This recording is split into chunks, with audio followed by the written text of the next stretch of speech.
You've been a neuroscientist for almost, what, 30 something years? 30 plus years. Oh.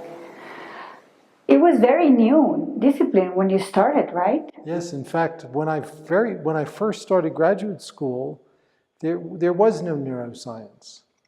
The first meeting of the Society for Neuroscience, which is the world's major scientific organization, was first started, the first meeting was in 1974, which was actually after I began graduate school. So neuroscience really started when I was a student. Wow. Well, that's another conversation. What made you go there? But you told me the other day something that it really shocked me, that 97% of the funds that go to study the brain go to the pathologies, to the unhealthy mind, and only 3% go to healthy minds. That's quite impressive. Yes, it's quite a shocking figure.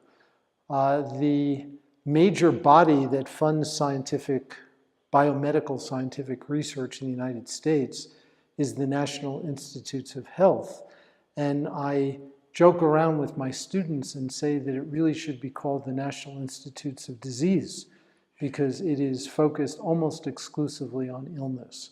And so the World Health Organization has a definition of health where they specifically talk about the fact that health is not simply the absence of illness, but it involves psychological factors like well-being and even spiritual components.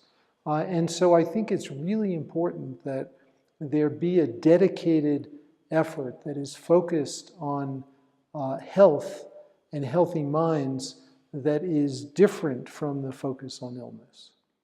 So in your research of the healthy mind, what is it that you have found in terms of what is the physiology of well-being and what is the expression of that well-being? What have you encountered?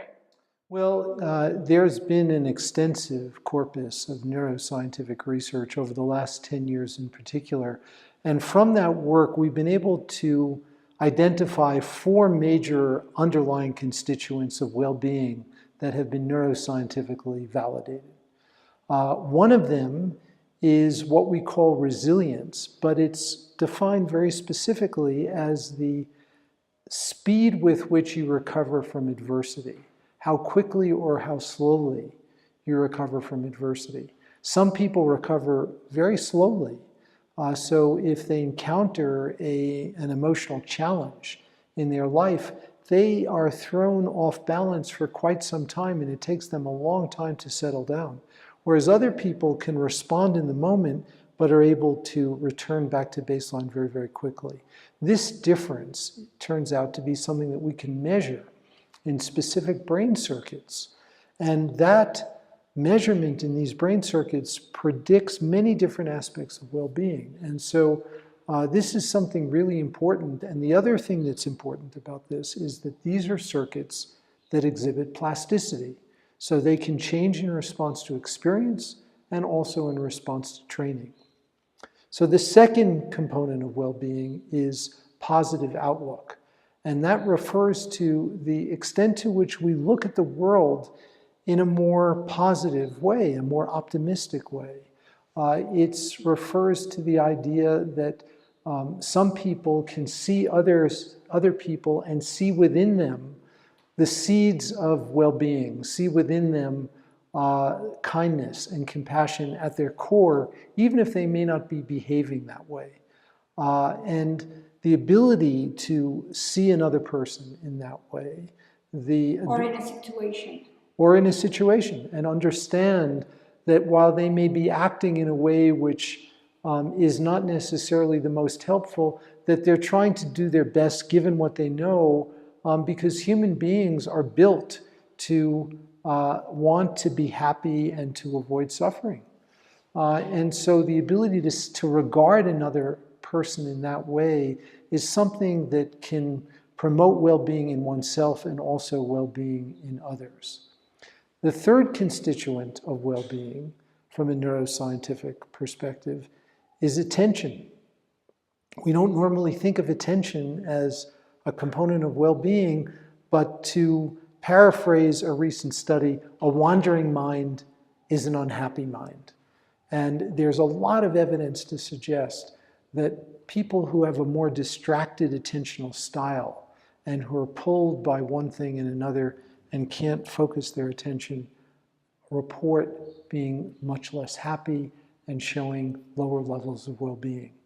And so this too is instantiated in a circuit in the brain that exhibits plasticity, and it can change in response to experience. And if we train this circuit, it can actually improve, not unlike training a muscle or engaging in other kinds of physical exercise. The last constituent of well-being that's been investigated neuroscientifically is probably the most important, and that's generosity. Because generosity really gets these circuits in the brain activated very, very quickly. There is a growing body of neuroscientific evidence to show that the easiest way to activate these circuits in the brain is through acts of generosity, actually being kind to others. Kindness, caring for others. And that turns out to be a kind of double positive benefit because it's helpful to the other person and also it brings well-being to ourselves.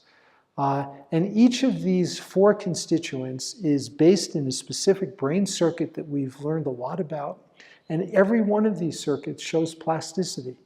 Some of the circuits can change more easily than others, but they all can change in response to experience and training. And these are kind of roads within the brain that go from one part of the brain to other.